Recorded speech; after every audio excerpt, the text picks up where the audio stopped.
It is my great pleasure to be here today with Aiye Akhigbe, owner and founder of Sticky Spoons LLC, which is a jam company, right? That's correct. Based in Niles, Michigan. So welcome to Rooted in Reaching.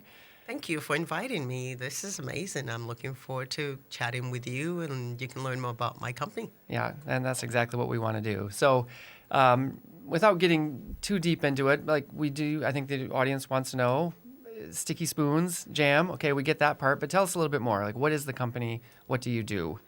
Well, I started the company, actually started by making baby food.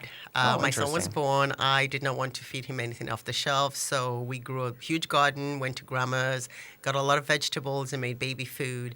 He's about 2, looking at daddy's peanut butter and jelly sandwich with Smuckers. And I was like, nope. No, I probably shouldn't say Smuckers, but with a store brand on it. And I was like, no, we can't do that. 2 years of hard work, we're not going that way. So I attempted jam making. If you can't tell from my accent, I am originally not from America. I was born in Nigeria, and jam was literally sold in the import store. So experts could get it, expatriates, for those who don't understand that. But I attempted jam making. Okay. Attempt is a good word. So first 2 batches, very runny. We had lots of pancakes and waffles that year. Trust me, we had so much syrup. And then it's set. I have what some people may call obsessive attitudes, and I made a ton of jam. Okay. I mean, when you get You're just success, like, I want to get this right. I want to get this right. And I Yeah. started selling it, and fast forward, I think it's been like 10 years now, and Sticky Spoons exist. Yeah, that's amazing. So you started making baby food, which actually starts to make sense, right? Because you were already trying to feed your kids healthy stuff that was homemade. Yes. And so they were getting to an age where jam started to make sense as to introduce into their diet, right? Yes, And that's you were correct. looking at what was on the market and thinking, I don't know if I want to serve this to my kids. Not at all. Yeah. I mean, when you've spent time feeding them the right things, it's like, why would I want to go backwards? Right. And so we've kept it the same way. We actually still use the same recipes that we've always used, and it's use real fruit, real sugar, Yeah. no fillers, no preservatives, no coloring, no high fructose corn syrup. Yeah. And if you're lucky enough and you get like a strawberry-based jam, you may get a whole strawberry in your jar. Nice. That's our good luck. Yeah, I was curious. So obviously jam is not I shouldn't say obviously, but jam is not a traditional part of Nigerian cooking. So you did not grow up eating jam, I'm assuming, or unless you bought it at the import store. We bought it at the import store, Yeah. and every once in a while we'll get these gift baskets from my mom's clients, and there'll be jam in it. So we got to experience jam, but it wasn't made in a traditional Nigerian home, or I don't think Right, any Nigerian right. home. Is there a Nigerian equivalent to jam?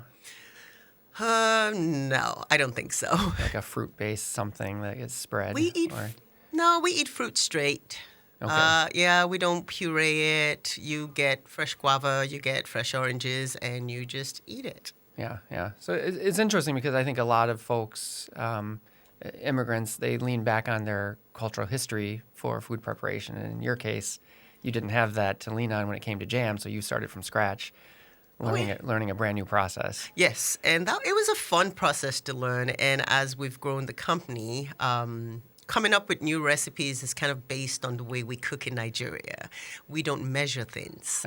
So when I go to create a new recipe, yes, I do have to measure it now, but when the idea starts to build in my head, it's more, okay, if I take apple and I take grape and I take orange and I put it in a pot and I add just a little sprinkle of sugar, what will it taste like? And that's how we come up with new flavors. Yeah, yeah. I did notice looking on your website, you have a lot of, you bring a lot of creativity to your creations. So, like, tell us about a couple of your favorites, because it's not just strawberry jam, blueberry jam. No, we are not that boring. My favorite of all time is the blueberry lavender. Yeah. It's also been our bestseller for 4 years. Okay. Currently, it's in the running. It's a finalist at the Good Food Awards, which is handed out by, I don't remember the name of the foundation, the Good Food Foundation out in California. So I hope we win, because then I get to go to California. Very exciting, yeah. But let's say something like Scarlet. Scarlet took me 5 minutes to come up with. I had strawberries, I had red raspberries, and I just sat there and went, okay, if I put this amount, that amount, that would make a good jam. And what will I call it? I like Scarlet O'Hara, so we called it Scarlet. Yeah. But then we go to something like apricot rosemary. That took me 4 years to build. Okay, It was, no kidding. okay, I need apricots. They have to be fresh apricots. They have to be Michigan apricots. Yeah. But how much sugar? How much rosemary do we need to Yeah, right. infuse into it? What is the balance? And after like the second try, we actually got it right, but that took years It to took come up years with. to get it there. Yeah. Yeah. Who's your number one taste tester? My kids. Your kids. If you've never been judged by a child before, are you even an adult? Because they're very honest. Yeah. So we have the thumbs up, sideways thumb, or thumbs down. Luckily, I've had a lot of thumbs up from them. Yeah. A few sideways, but there've been one or two downs, and those flavors don't exist. Yeah. Okay. So you take it seriously. If the kids Yes. don't like it, probably not gonna sell. Nope, because our clients are usually moms. Our Right. number one shoppers are moms, and they're shopping for their kids because peanut butter and jelly sandwich, anyone. So a kid's opinion is more important to me than an adult's. Yeah. Yeah. Yep. And so the business got started. You were making baby food. You weren't selling baby food. You were just doing that for your own children. Yes. But something changed with the jam where it went from being something you did for internal home use to something that other people were also interested in. That's correct. So I just had too much. I made too much. I still do. And I mean, that's how I got to 150 flavors, was just making and making and making. Although now we no longer make that many. We make about 36. Yeah. But the baby food transition, it was easy. And selling it was, okay, now I have 100 jars of jam on my shelf. What am I going to do with it? We cannot eat through that. So I Right. asked people at work, when I still worked, if they would be interested. And luckily, my then boss, Laurie, said, oh, I used to make jam when my kids were younger, and I don't have time to make it anymore. So I would buy it from you. Yeah. How much do you want? We set a price, and she became my first major customer. That's great. That's Yeah. great. At what point did you realize, oh, I can quit my day job and start doing this full time? That took 3 years of 3 years, planning. yeah. It took 3 years of planning. At that point, we were selling out every year of the number of jars we made. We're making between 4,000 and 6,000 jars out of my home kitchen. Amazing. And so it was, okay, we've reached the cap. Yeah. Using the cottage food law, there was Right. a cap on how much you could make. Right. Also, my kids were tired of me moving things so they could eat lunch in a little tiny spot. Yeah. So it was, okay, we've capped it. Now what? What can we do? At that point, also, we had 3 restaurants and 4 stores that were interested in buying our jam and selling them and serving them. Yeah. But we can't do that via cottage food. Okay. So you can only sell to a customer. You can't sell to a restaurant or Nope. to a store under the cottage food law. Not at Okay. all under cottage Okay. food law. So it took 3 years of, okay, what would happen if I quit my job? What would happen if we rented a kitchen? What would happen if we built one? What would happen if we went into partnership with someone? It was a lot of planning, and Yeah. so it was very well thought through Yeah. of what would be the best step moving forward. And we decided to parcel off a piece of our farmland and throw our building on it. Okay. Do you grow any of your own fruit? We only grow gooseberries right now. Gooseberries. We stopped trying to grow our own. Yeah. We've. Yeah. I mean, I can't. It would take years for us to actually get the Right. crop growing, and it would take too much time to pick it. Right. And you have I have a question later about your partners, but obviously you've got a lot of great farmer partners in the region. Yes. And Southwest Michigan is known for its fruit Yes. production. Yep. So you took the plunge. You just, at some point along the way, I guess you were successful enough that you thought, okay, I want to change this from a hobby to a full-time job. Yes. And that's when you, yeah. I like the idea of taking the plunge. It was more, I think, the night before we signed the mortgage agreement, I looked at Ty and I said, what am I doing? I think I should go back and get a job. I don't want to be anyone's boss. I don't want to get this mortgage. What am I doing? And he said, well, think about it. You literally just have to make enough to keep the business running, because that's what you've been doing for Right, years at this right. point. And he talked me off the ledge. So I didn't really have to jump that high. More like I was slowly brought back down to earth of the possibilities. Yeah. So the biggest thing for that was planning. It took 3 years of planning. I see a lot of people who are like, well, you did it, and I'm just going to quit my job. And I always say, plan it out first. Yeah. I think that's so important for other entrepreneurs to hear. Yes. Because there is, you read the stories, you see the clips on TikTok or Reels or something. It seems easy and fast a lot of the time. But if you talk to an actual entrepreneur, it was years of hard work, Yes. a lot of risk. Lots of risk, and no Yeah. one on TikTok or Instagram ever talks about the risk. Taking out a mortgage for building and a business that's larger than the mortgage for my home Yeah. was very scary. But finding the right bank to work with, finding the right, I do have a mentor I work with, find the right mentor to say, okay, this is how much risk you should be looking at. This is how you should look at cash flow and things like Right. that. I said, find the right resources. If you want to do it, it's possible. I did it. Yeah. That's actually a great segue because I wanted to ask you about your relationship with ESOs or entrepreneur support organizations, because over the years, I don't know exactly what the timeline is, but you've worked with a lot of organizations who have helped you along your journey. Yes. Right. And some of the ones I looked up here were Michigan State Product Center, Cornerstone Alliance's Women's Business Alliance, Michigan Small Business Development Center, Michigan Economic Development Corporation. So there were a lot of entities that at certain points on your journey were able to provide some kind of assistance to you. Yes. Can you tell us about that? Like, how did those relationships come about? Like, how did you find them? How did they find you? And how important has that been to your success? I would say if there's a free organization out there that can support my business, I will find them and I will reach out to someone and I will work with them. Yeah. My first relationship was with the Women's Business Center at Cornerstone Alliance. Yeah. I reached out to them, and Brandon and Christine met with me, and they said, "Well, what do you want to do for your business?" I said, "Well, my dream is to really have this licensed kitchen, be on all the store shelves and all this stuff." They said, "Okay, here's a lean canvas, fill it up." I didn't know what a lean canvas was, and so I filled it out. Yeah. And working with them, and I've still remained a client of theirs because I can easily call and say, "Hey, I'm working on this project. I'm looking at this grant. I'm looking at this funding opportunity. How can you support me? And can you just review my application?" Yeah. Then the next step was SCORE. I ended up with a SCORE mentor, and SCORE, of course, comes through the SBA. And my mentor has been my mentor for 5 years. You're still working with that same person? Yes, I am. John Keplinger, and I adore John. I can never stop talking about John to people. Now my kids are always like, "Are you talking to Mr. John?" I said, "Yes, I am." Yeah.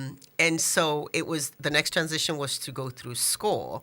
And after SCORE, I found the SBDC. SBDC was also John Schmidt, and he was the one I first sat down with and said, "Okay, I want to fund this building. And what's the best way to go through that?" And John was like, "Well, you have these options. I would recommend this one. This one you kind of want to be iffy with. This one's probably going to cost you a lot of money because of fees." With the MEDC, how did MEDC even come around to?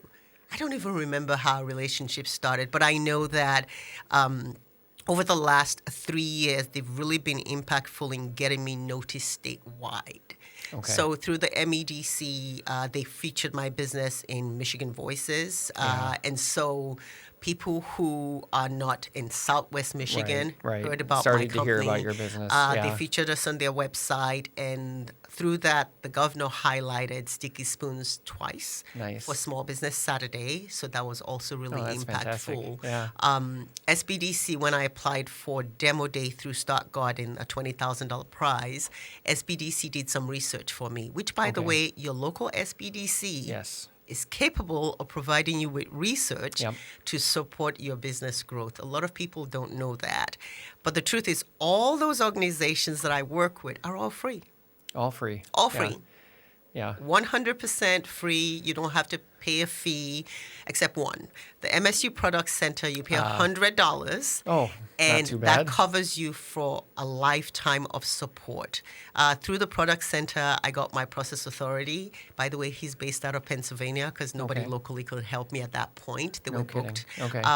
But they do product testing, labeling. They actually provide support for going to store shelves. No kidding. They host events where they invite, Horrocks and Maya and Martin's and all these companies to come out and meet with food entrepreneurs. Oh, that's great. And so you have to be willing to do some work. Yeah. A lot of people aren't. What do you mean by that? Like what work needed to be done there? So, for example, with the Product Center, they're like, "Okay, you want to do your process authority. We'll help you find one person, but you're going to need to standardize your product, your measurements. That way, when you send it to the process authority, you're not giving them, 2 cups of strawberries, 3 cups of sugar. That doesn't work. Yeah. You also need to be able to standardize your weights for Okay. your jars. So our jars get weighed in 4s, and each one is the same weight. Yeah. That's preparing for the next step. With the SBDC, it was okay. How far do you want us to reach this report? Like This the research market, for you. was it What market Yeah, research? market research. Yeah. Yeah. And so it was okay. But then we're going to provide you this giant, it was a giant spreadsheet. Okay. I'd never seen an Excel spreadsheet that big before. Never. It had, I don't even know what it ran to at the end of Okay. the sheet. And then another sheet, of course. And you have to get this data and you have to go through it. Yes, Okay. I could schedule time to meet with them and say, Yeah. okay, I need someone to break this down. But I wanted to learn more Yeah, you about had to what do was a lot going of on the out work there. yourself before you met with them. Yes. Yeah. So that's a big part of wanting to succeed is, yes, there are organizations that will support you, but you also have to do legwork. You have to Yeah. participate in your own rescue. Yeah, it makes sense. The ESOs are never going to do the work for you. I mean, they can be there to support you, they can be there to provide information, but it's always the entrepreneur who's doing the real work, right? Yes. Bringing the creativity, bringing the energy, and putting the hours in to make it happen. That's true. Lots of hours. Yeah. Lots of hours, Yeah. but you have to be willing to. So it actually also leads me to my next question, which is about storytelling, because it's pretty obvious if you Google Sticky Spoons, you start to see a lot of stories on what you've done, what you've built, how you've built it, and some of those I think came through your relationships with the different ESOs, but then it seems like you've garnered attention beyond that as well in recent years, like Edible Michiana, and some other ones on my list, the Michigan Business News, the Michigan Good Food Fund. A lot of local news stories even too, like Yes. WNDU and Fox News and so on and so forth had stories about you. Like, was that intentional on your part to say, I need to tell my story more or more frequently, or is that something that just sort of happened because of the compelling nature of what you were doing? It sort of happened and then it became intentional. Okay. So the first time I had to be on the news, I was on the morning show. Oh gosh. See, now I'm on spot, so I forget. And I hope Yeah, they'll no forgive me. It's a Fox Morning Show. Here in South Bend, or Yes. Elkhart? Oh my gosh, it's the one here in South Bend. And I was just on there a few months ago. Maybe Hometown Living? Thank you. Hometown Oh my Living. gosh. I'm Yes. sorry, Jackie and Craig. Yeah. You were my first host, and I love you, Craig. It was Hometown Living. And yeah. I had to be on there because I'd been selected to pitch at the Veterans Business Battle. It was my first pitch competition. They gave you this whole thing. They wanted you to promote yourself. Yeah. And so I was like, okay, let's reach out to a local news station and see what happens. So I reached out to Hometown Living and Yeah. WNDU, but Hometown Living jumped on it. Got it. And they invited me out, and Yeah. I was like, oh my gosh. What you don't recognize is how hot those lights are. Yeah. I'm like, okay, breathe. And I think if you see the first video of me, I'm kind of rocking. I'm rocking. Well, because first time I'm like, doing that is, yes, it's... you're on live TV. Yeah, live and TV. It's hot, the lights are on you, and the person's Right. asking you questions. And I'm kind of rocking because I'm like, okay, you got to soothe yourself, girl. Don't pass out. Just be calm. And then people actually watched that and they messaged me and No said, kidding. Yeah. where can I buy? Where are you at? And things like that. I was like, okay, this is working. Yeah. Then I applied for the next pitch competition at Michigan Women Forward, and part of that was they also promoted you. Yeah. So I realized that I can own the narrative. Yeah. I can go out and tell my own story about how my business started. And I actually tell people, you have to tell your authentic story. Don't make stuff up. It's easy to make stuff up, but this is how I started my business. This is who I am. This is what I do. And so it kind of just grew from there. And since then, like I said, the Edible Michiana write-up, when they reached out to me, I said, yes. I don't say no to publicity. Right. You want Right. to ask me about my business, come on in. Don't ask me about my personal life. I wouldn't talk about my kids and my home Right. life, but I will talk about my business all I want. And people don't often want to respect that, but I've been lucky in the fact that people respect that when they approach me. And so I'm willing to Yeah. talk to you for hours if you respect the boundary of my business is separate from my personal Sure. life. Sure. And it's grown from there. And sometimes I go out and I seek it. Like, if you were giving another entrepreneur advice about story, like, what have you learned about storytelling over the last few years? It sells your business. It does. Yeah. If you can put into words the emotion, the thoughts, the actions you have behind creating this idea that is growing, that you want to be successful, and you're authentic about it, Yeah. and you're truthful about it, Yeah. people truly want to support you. Even people who don't eat jam support me. Have you changed the way you tell your story over the years? Not really. I'm still the same person. Same person. I'm still the Yeah. same person. My story has stayed the same. And I guess I'm more comfortable with it. Yeah. You know, I'm not as nervous. I mean, the last time I was on TV, I had my legs crossed and I was able to talk. There was no more rocking. The lights were hot. But, you know, You're a pro now. yeah, I'm a pro now. Well, Yeah. mostly. I think, Yeah. except if Oprah interviews me, then I think all hell will go through the roof, you know. Fair enough. But Yeah. but it's being true to who you are, what your story is, understanding what your business idea is. Yeah. If you can tell that to anyone, trust me, people are willing to listen and people are looking to support you. You just have to tell them. Yeah, and people are looking for authenticity, right? Yes. And if you're bringing an authentic story about your business, that's people like it. People are drawn to it. That's true. I don't doubt that at all. Yeah. One of the stories I read about you, you were talking about supply chain issues, and I think all of us, you know, post-COVID, have a better understanding of supply chain issues than we ever thought we would. Yes. Because I certainly never even thought about supply chains before that. But of course, now you're in this business that requires a supply chain, and you probably, I'm assuming you also didn't like fully understand what that supply chain looked like when you started. You're also a Navy veteran, Yes. right? And so it made me think a little bit about how important supply chain issues are for the military. I'm not trying to connect those two per se, because I don't exactly know what your role was in the Navy, but I'm wondering if you could tell us, like, what have you learned about supply chains in your business? Since 2020, supply chain literally became the core. Yeah. So I work with a lot of local farms. I know them by name. They see me coming. They smile. They know they're getting a hug no matter Yep, what. yep. But we're in Southwest Michigan where, you know, one day it's 80 degrees, the next day is 22. We've certainly seen that this We spring. saw that this, Yeah. yes. It's not even, Mike, someone true, remind me, it's it's true. not spring yet. That's true. Yeah. But in 2020, that was the first year I had the idea of, okay, how do I buffer what I can source local versus what may die produce-wise?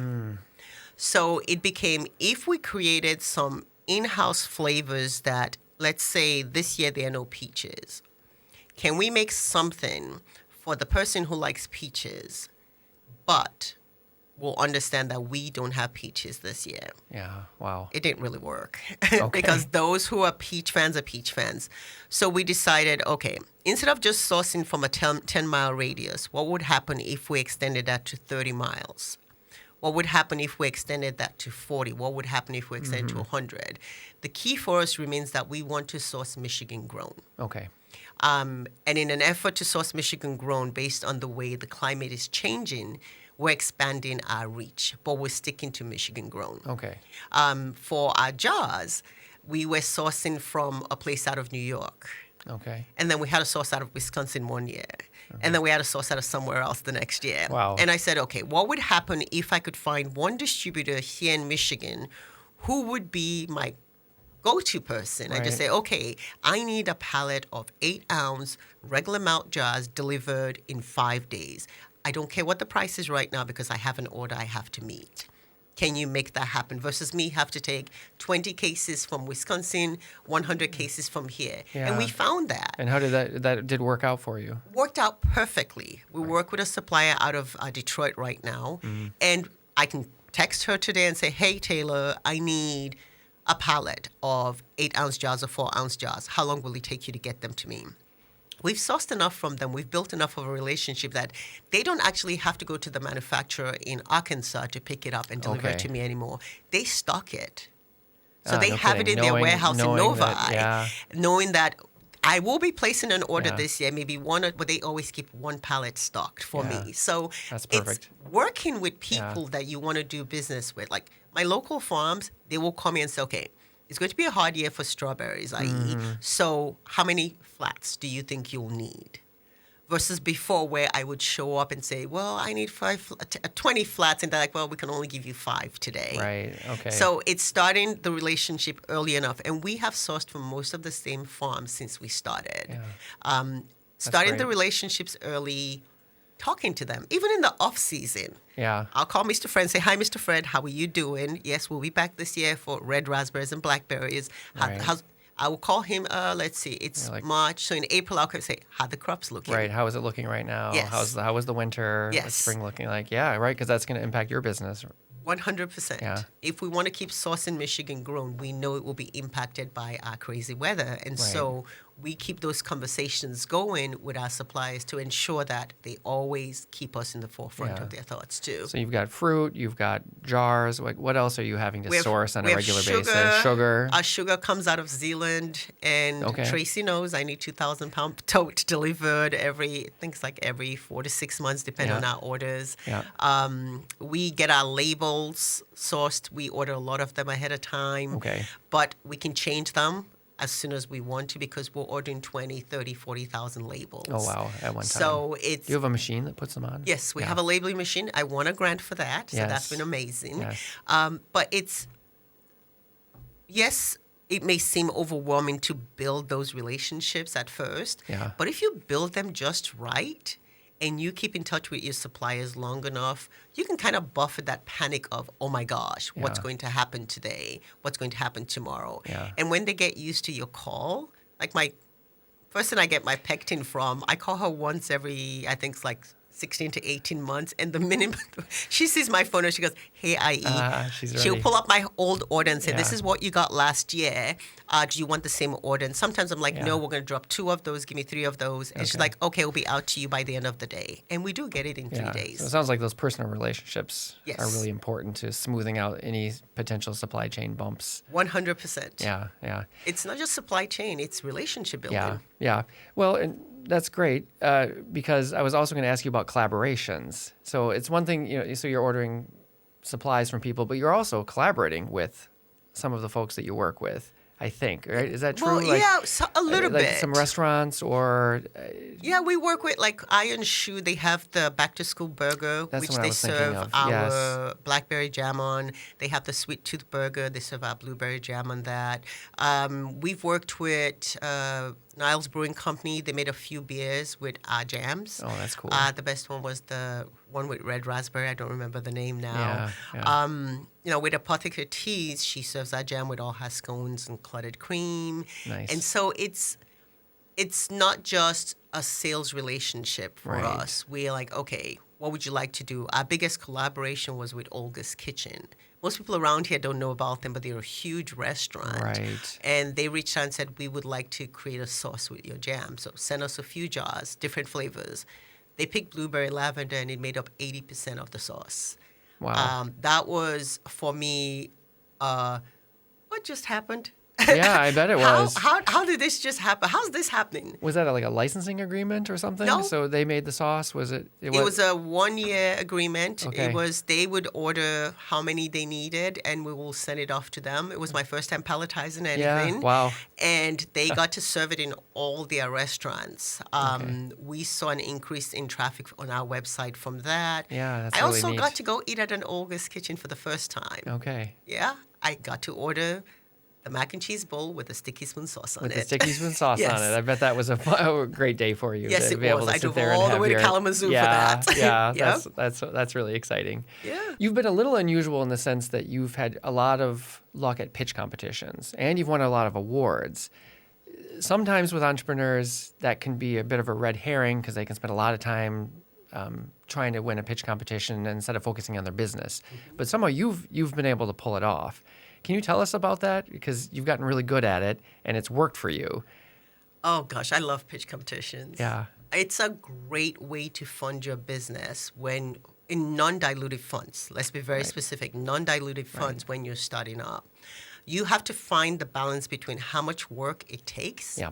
to apply and what the pot is. Yeah. So if you're going to spend 20 hours applying for a $1,000 pitch competition, nah, don't do it. Spend Yeah. that 20 hours trying to find 10 more clients, something like Exactly, that, 10 more exactly. customers, something Yep, like that. yep. But once you start, what you'll find is if you build your story right and you build your storytelling and your slide deck right, you can use the same slide deck forever. All you have to change literally your market size and your financials and your use of funds. Yeah. That's it.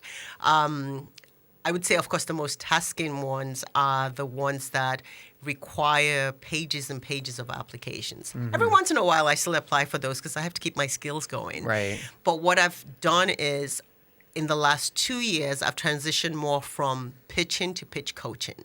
Yeah, you mentioned that. So you've gotten so good at this that you're able to help others now. Yes, I have. Yeah. I now have my own company called the Pitch Coach LLC. And in the last I think it's 2 years, 2.5 years now, folks I have coached have won over $150,000. That's remarkable. It's pretty fun for me because Yeah. I get to yell at people a little bit, a little drill sergeant at them. Yeah, Like, no, yeah, tell yeah. your story right, you Yeah. know? Put emotion into it. I don't believe your business story. I don't believe that your business can be successful from the way you're talking about it. Yeah. Be more impactful. Be honest. Know your financials. That's the biggest one. Is a lot of people think when they go to pitch that if they just tell their story, they would win. Truth is, nobody cares. I take that from Paul of Stock Garden. I'm putting you on blast, Paul. Paul, like, nobody Yeah. cares. Tell us about your business. Yeah. What is the business idea? Who are your true customers? Who's going to pay you? How are you going to make money? Right. How are you going to reinvest that money in your company? Right.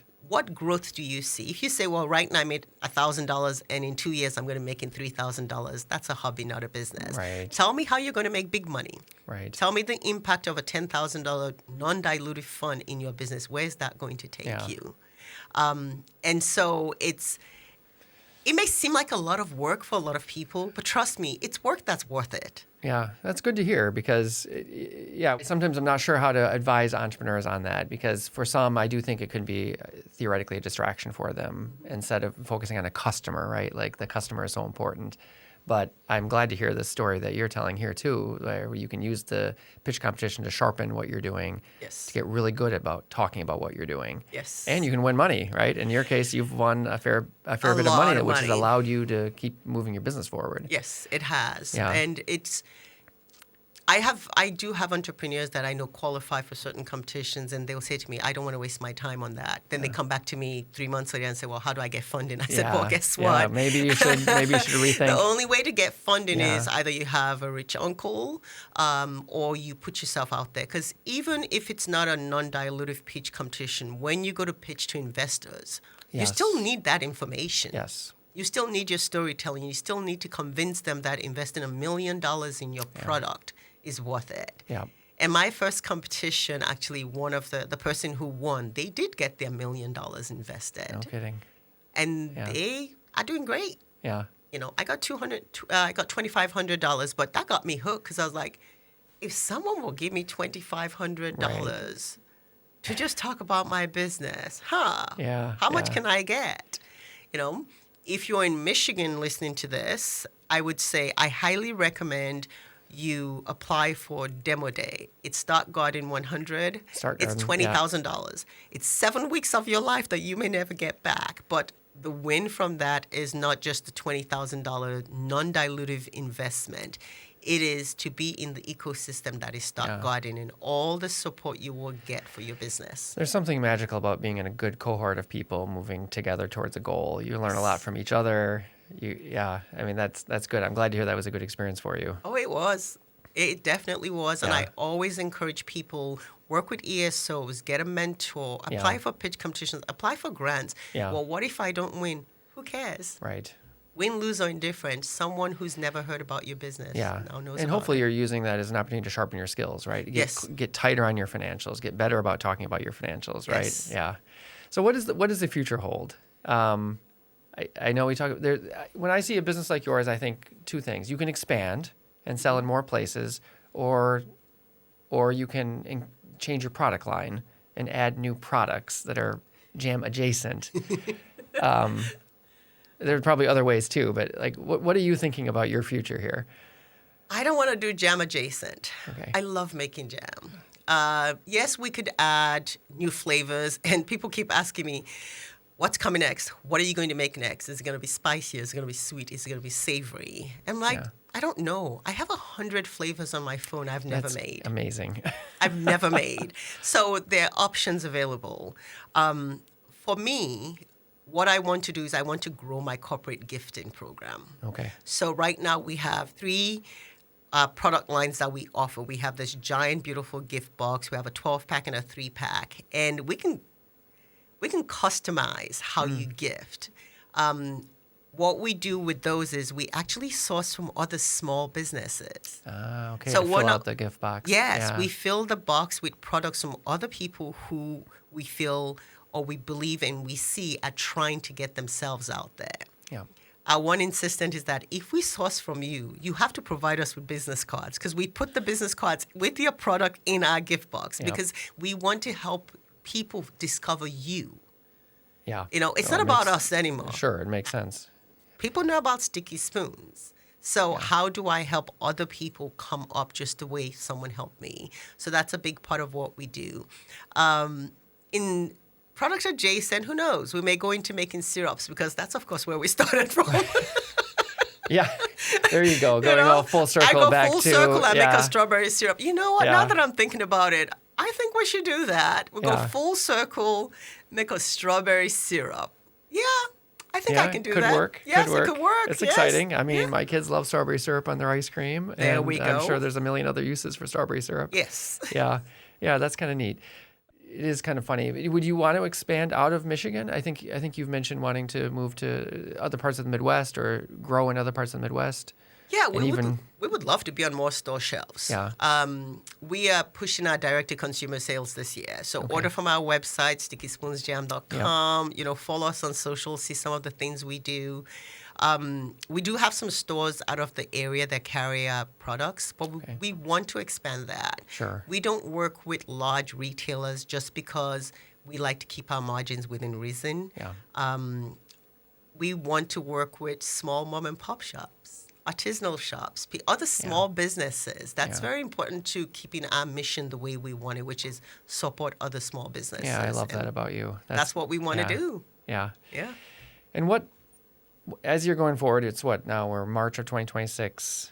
What support do you need to keep growing and to keep your business thriving? For us, to keep us going, to keep us thriving, we need more corporate accounts. Okay. We need people to come out, come check us out. We have our own storefront. Come check us out. I know we're only open Saturdays and Sundays. And but that storefront is where? Sorry to we're at interrupt. 11801 Parker Street in Niles, Michigan. Niles, Michigan. Don't go Yeah, to not Niles, Niles, Ohio. or Niles, California. Illinois. Yes. Yeah. We've had people get lost and say, well, no, we're not that far out. But come see us, come see what we do, come support the other small businesses that we carry in our store. Yeah. We don't carry anything that's largely made. It has to be handmade. That's part of what we do. And, you know, if you have a small, medium, large-scale business and you're looking to gift your clients, gift your guests, Yeah. reach out to me and we'll come up with a great package for you. And that's what we want to do. Yeah, that's fantastic. So you're already doing that, right? So you have corporate clients right now. You just love to expand that to Yes, that's a wider correct. variety of corporate clients who could use those gift boxes as part of Yes. their offerings. Yeah. Yep, that's Yeah. correct. We've already done it. You can go to our website and see some of the packaging that we do. But if you want to customize stuff, we're the people Yeah. to do it for you. Yeah, that's Yeah. great. That's fantastic. So last word for other entrepreneurs. You talked about pitch competitions. You've talked about mentorship. Is there anything that we missed to talk about that a aspiring entrepreneur should hear from you? Find a support friend, human person who's also an entrepreneur. That's great. Your family and your friends will always hype you up, but you need someone to keep you in check. Yeah. You need to have a fellow entrepreneur who can say, girl, please, no. I have 2 of them, Vanessa and Ashley, and they keep, I will call Ashley and say, okay, I need your business sprint. She goes, okay, I'm ready. Give it to me. And so I would ask her the business question. She always has a calculator. She's the financial end of, you know, that thought process. And she's like, Yeah. okay, it makes sense financially. Anything else? I'm like, no. Then I'll hang up and then call Vanessa and say, okay, this is what Ashley said, and this is what she wants me to do. And she's the emotional side, and I she goes, see. So okay, you get a different this is you perspective. have to Yeah. have that. Yeah. So yes, it's great that, my family can say, you're doing great, we're so proud of you, but I also need someone to keep me in check. Yeah. Between my mentor and my friends, my entrepreneurial specific friends. Yeah. friends, Yeah. I get a lot of support. I get a lot of check-in. That's That- why those 100 flavors remain on the phone. Yeah, that is fantastic advice. I thank you for being with us here today. Thank you for This was a having great me. conversation. I am excited to try your jam. I'm embarrassed to say I haven't tried it yet, but The horror. but I am really familiar with Niles. My mom grew up actually not far from Pucker Street. It turns out, Really? a little bit north of there. So I'm definitely going to swing by next time I'm up there and check out your Saturday and Sunday. Right now, Saturdays, we're going to be closed until, I don't know when this airs, but we're taking spring break off. Let's just say after April 7th, we'll be open Saturdays and Sundays. Okay. Yeah. Great. Well, best of luck with everything, and Thank so you. glad that you're part of the regional entrepreneurship work. Thank you. Yeah. Thanks for having me. Thanks.